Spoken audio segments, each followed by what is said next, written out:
गणेश जी का एक प्राचीन मंदिर था। गिरधारी वही मंदिर के बाहर बैठकर भीख मांगकर अपना गुजारा करता था। गांव में एक शंकर चाचा थे जो बचपन से गिरधारी की देखभाल करते थे। गिरधारी उन्हीं के साथ रहता था और वे उसे सुबह मंदिर के बाहर छोड़ जाते थे और रात के समय उसे अपने घर ले जाते थे। इसी तरह समय बीत रहा था। एक दिन गिरधारी ने शंकर चाचा से कहा, चाचा, आप मेरा बोझ कब तक उठाते रहेंगे? आप बचपन से मेरी देखभाल कर रहे हैं। मैं आप पर और बोझ नहीं डालना चाहता। आप मुझे मेरे हाल पर छोड़ दीजिए। कैसी बात कर रहा है तू? मैं तुझे अपना बेटा मानता हूँ और तू मुझे छोड़कर जाने की बात कर रहा है। अगर तेरी जगह मेरा सगा बेटा होता तो क्या मैं उसे छोड़कर चला जाता? बेटा, तू गणेश जी के मंदिर के बाहर वर्षों से आम लोगों से भीख मांग रहा है। उन लोगों की जगह एक बार गणेश जी से भीख मांग कर देख, तुझे इतना दे देंगे कि तुम्हारे से संभाले नहीं संभलेगा। चाचा, हम भिखारियों को मंदिर में जाने की इजाजत नहीं है। मैं तो मन ही मन गणपति जी को याद कर लेता हूँ। बेटा, तू चिंता मत कर, एक दिन सब ठीक हो जाएगा। ले, तेरा घर आ गया। चल अब जा, सो जा, रात काफी हो गई है। गिरधारी अपने घर में जाकर सो जाता है। अगले दिन शंकर चाचा गिरधारी को लेकर दर्शन के लिए गणेश जी के मंदिर पहुंचते हैं। तभी मंदिर का पुजारी उन्हें रोक लेता है। अरे, इस भिखारी को कहाँ मंदिर के अंदर ला रहे हो? यह तो हर दिन मंदिर के बाहर बैठता है। इसे मंदिर के बाहर ले जाओ। चल भिखारी, निकल बाहर यहाँ से। क्यों भाई, क्यों निकाल रहे हो इसे? क्या भिखारी इंसान नहीं होते? उन्हें पूजा पाठ करने का हक नहीं होता? तुम कौन होते हो इसे पूजा पाठ करने से रोकने वाले? चाचा, रहने दो। मैं मंदिर के बाहर से ही भगवान की पूजा करूंगा। यह कहकर गिरधारी अपनी पुरानी जगह जाकर बैठ गया। शंकर चाचा वापस अपने घर चले गए। गिरधारी वहीं बैठकर भीख मांग रहा था। तभी उसे किसी के रोने की आवाज सुनाई दी। अरे, ये किसके रोने की आवाज है? लगता है कोई बच्चा है। मॉर्निंग सेशन में लेवल विकेट बच्चा है। तुम कौन हो और क्यों रो रहे हो? मुझे भूख लगी है और मंदिर के पास की दुकान में बहुत अच्छे लड्डू रखे हैं, लेकिन मेरे पास पैसे नहीं है। मुझे वो लड्डू खाने हैं। कोई बात नहीं, तुम मेरे पैसे लेकर लड्डू खरीद कर खा लो। यह कहकर गिरधारी ने अपने पैसों में से उसे 5 रुपए दिए। वो बालक गिरधारी से पैसे लेकर लड्डू लेने चला गया। कुछ देर बाद वह बालक गिरधारी के पास आया और बोला, मैं 2 लड्डू लाया हूँ, एक आप खा लो। नहीं, तुम दोनों लड्डू खा लो। तुम्हारा नाम क्या है? मेरा नाम गगन है। पास ही मेरा घर है। मेरे माता पिता सुबह काम पर चले जाते हैं।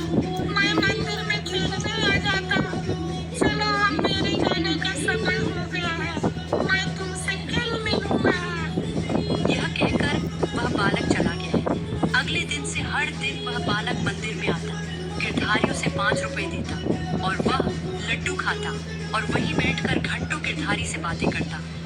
अब उन दोनों में गहरी मित्रता हो गई थी। एक दिन गगन ने गिरधारी से पूछा, तुम रोज मुझे 5 रुपए देते हो, कभी मना नहीं करते, आखिर क्यों? गगन, मैं गणेश जी को लड्डू का भोग लगाना चाहता हूँ, लेकिन हम भिखारियों को मंदिर के अंदर जाने की इजाजत नहीं है। जब तुम लड्डू खाते हो तो मुझे ऐसा लगता है जैसे गणेश जी खुद भोग लेने मेरे पास आ गए। अच्छा, लेकिन मैं तुमसे मिलने और लड्डू खाने नहीं आ सकूंगा। मेरे माता पिता दूसरे गांव जा रहे हैं। नहीं गगन, ऐसा मत करो। मैं तुम्हारे बगैर नहीं रह सकता। मैं देख तो नहीं सकता, लेकिन जब मैं तुम्हें 5 रुपए देता हूँ तो मुझे बालक रूपी गणेश जी लड्डू खाते दिखाई देते हैं। तुम मुझे छोड़कर मत जाना, नहीं तो मैं जिंदा नहीं रह पाऊंगा। अच्छा, ठीक है, तुम मेरे साथ मेरे घर चलो। मेरे माता पिता से बात कर लेना। अगर मैं मान गए तो मैं रोज तुम्हारे लड्डू खाने आता रहूंगा। हाँ, ये सही रहेगा। गिरधारी गगन के साथ चल दिया। उन्हें चलते चलते काफी देर हो गई थी, लेकिन अभी तक कोई ठिकाना नहीं आया। गिरधारी भी गगन पर विश्वास करके उससे बिना कुछ पूछे उसके साथ साथ चलता रहा। लेकिन अब काफी देर हो चुकी थी। गिरधारी के मन में कई सवाल उत्पन्न होने लगे थे। काफी दूर चलने के बाद आखिर में उसने पूछा, गगन, लगता है हम बहुत दूर आ गए। तुम्हारा घर कहाँ है? बस पहुंचने ही वाले हैं। ये बोलकर दोनों वापस से चलने लगे। कुछ दूर चलने के बाद गिरधारी फिर एक जगह खड़ा हुआ और उसने फिर पूछा, गगन, और कितना दूर है? गगन, गगन, गगन, तुम कहाँ हो?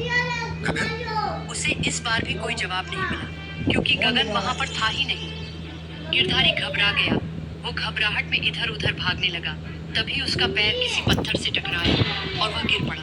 वो भी वापस आ चुकी थी। उसे सब कुछ दिखाई दे रहा था। ये दृश्य देख गिरधारी गणेश जी के पैरों में गिर गया। गिरधारी, तुम्हें मंदिर नहीं आने दिया गया, इसलिए मैं अपना भोग लेने हर दिन तुम्हारे पास आता था। इतने गरीब होते हुए भी तुमने मुझे हर दिन लड्डू का भोग लगाया। आज से तुम गरीब नहीं रहोगे। तुम्हारा घर धन धान्य से भरा रहेगा और कोई तुम्हें मेरे दर्शन करने से नहीं रोक सकेगा। यह कहकर भगवान अनंत ध्यान हो गए। गिरधारी की आंखों की रोशनी वापस आ गई थी। वह खुशी खुशी अपने घर आ गया। वहां उसने देखा एक कोने में सोने चांदी रुपए के ढेर लगे। ये दृश्य देख उसके दिल खुश हो गया। अगले दिन से गिरधारी नए कपड़े पहनकर शंकर चाचा को साथ लेकर गणेश जी के मंदिर जाने लगा। अब उसे भगवान की पूजा करने से किसी ने नहीं रोका।